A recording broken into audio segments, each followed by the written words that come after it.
Have you ever poured your energy into someone only to be met with silence?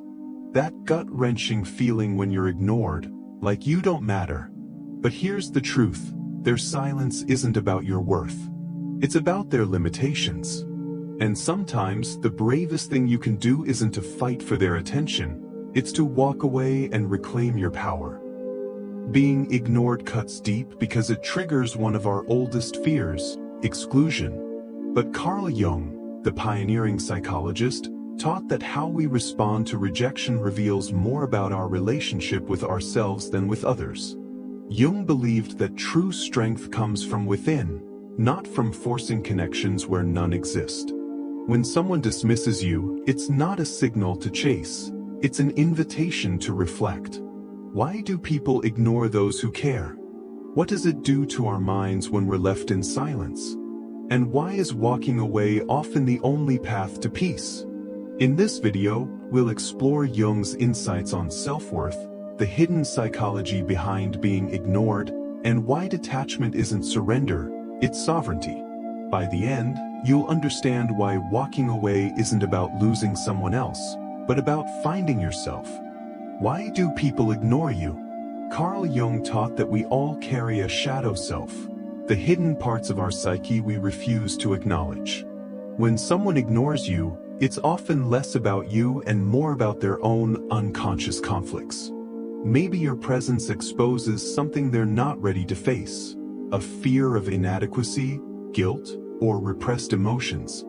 Instead of confronting these feelings, they retreat into silence. Their avoidance is a defense mechanism, a way to keep their inner turmoil at bay.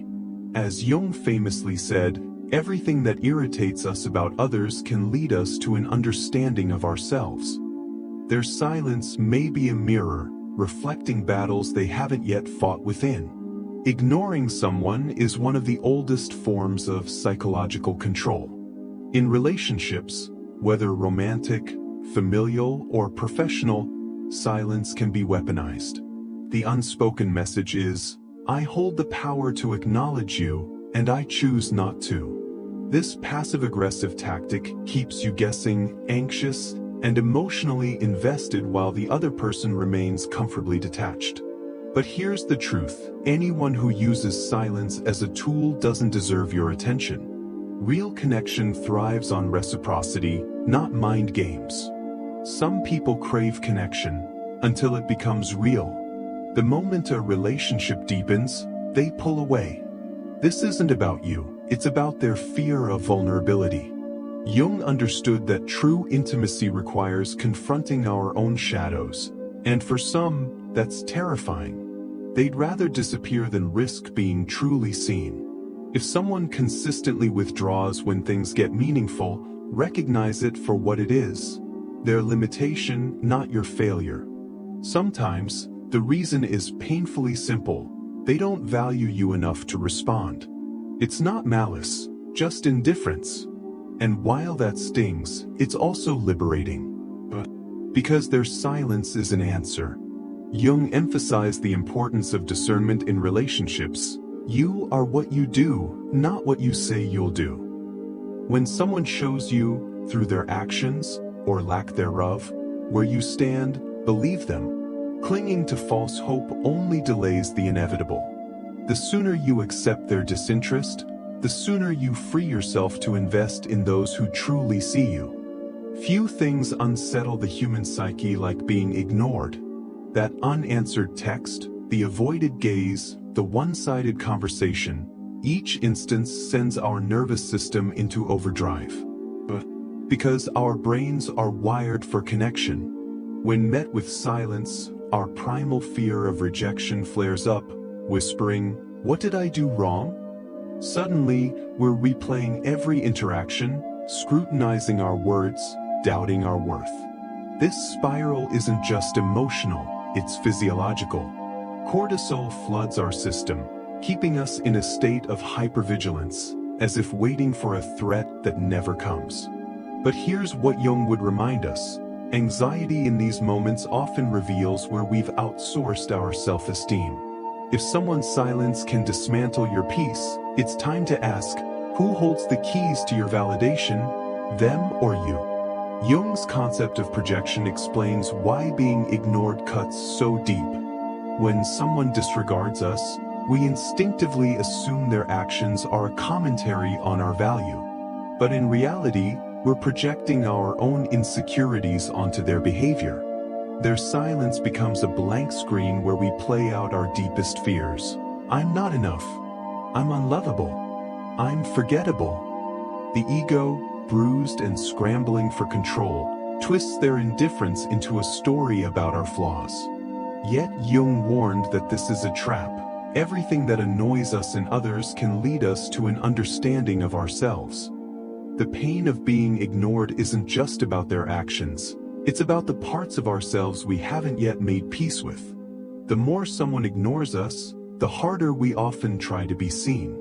This isn't love, it's addiction. Like a gambler pulling the lever, we mistake intermittent reinforcement, those rare crumbs of attention, for real connection.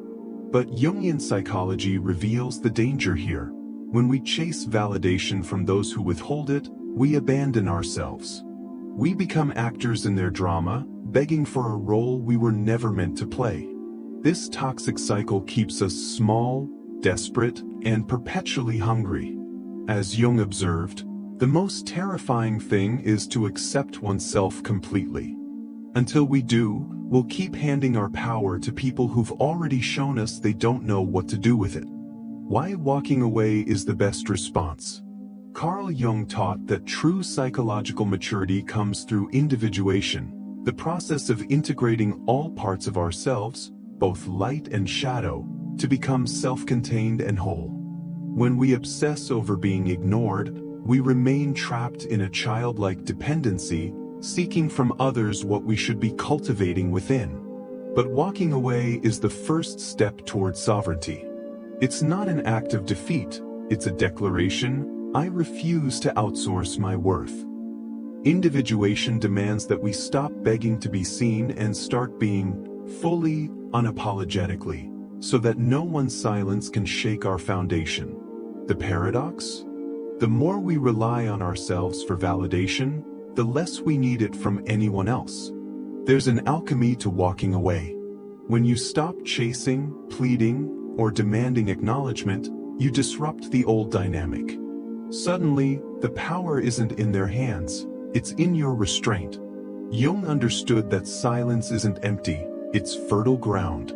By detaching, you create space for one of two things to happen. Either the other person realizes your value and returns with genuine respect, or their absence proves they were never meant to stay.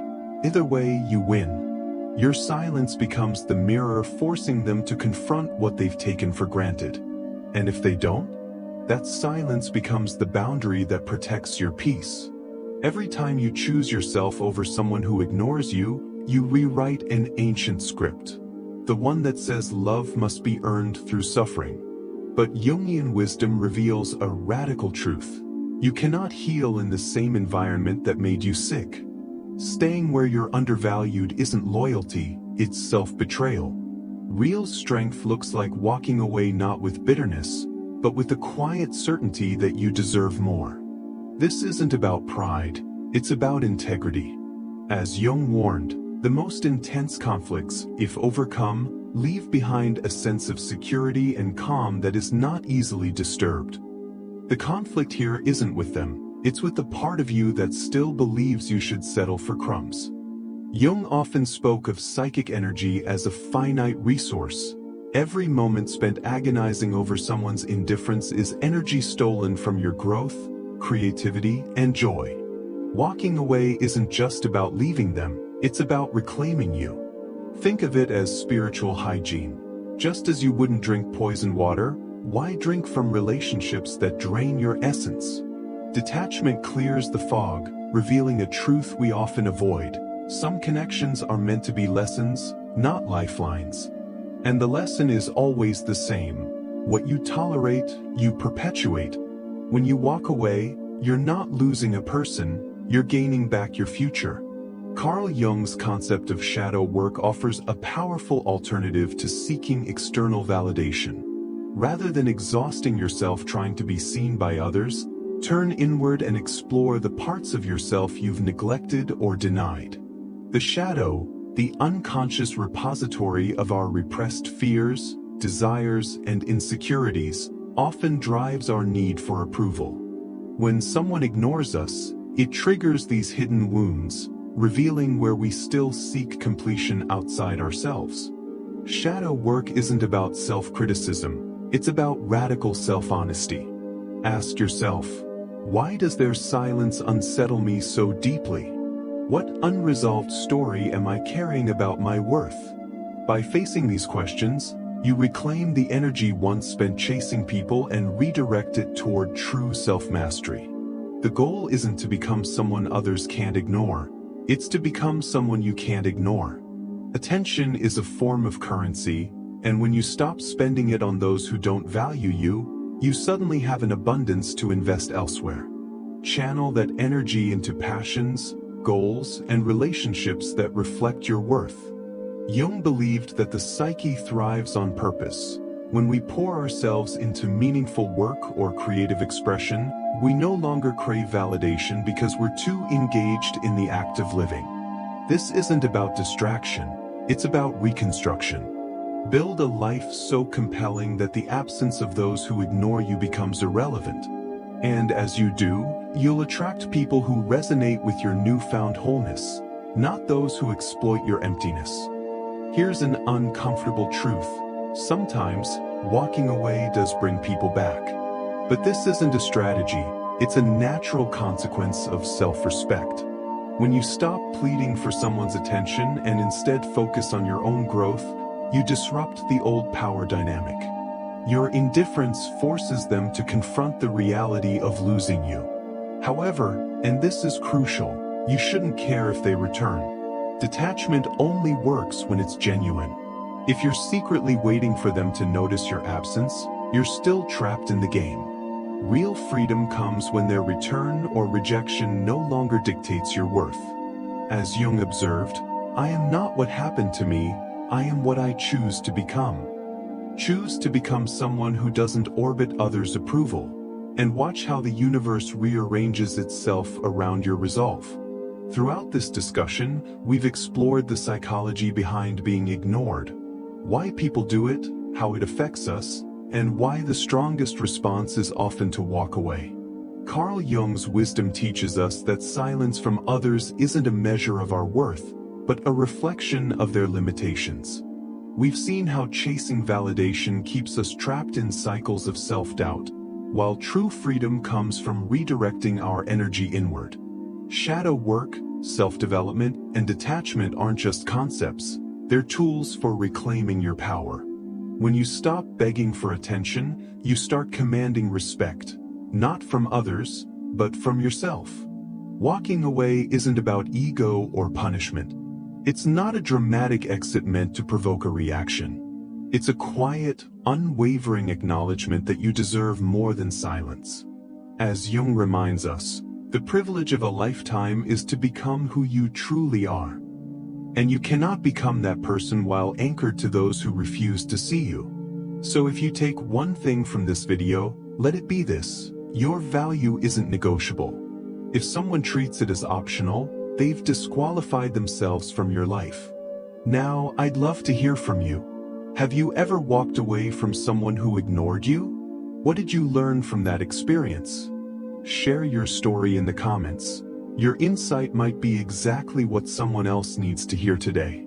If this video resonated with you, don't forget to like, subscribe, and hit the notification bell so you never miss our deep dives into psychology, self-mastery, and personal growth.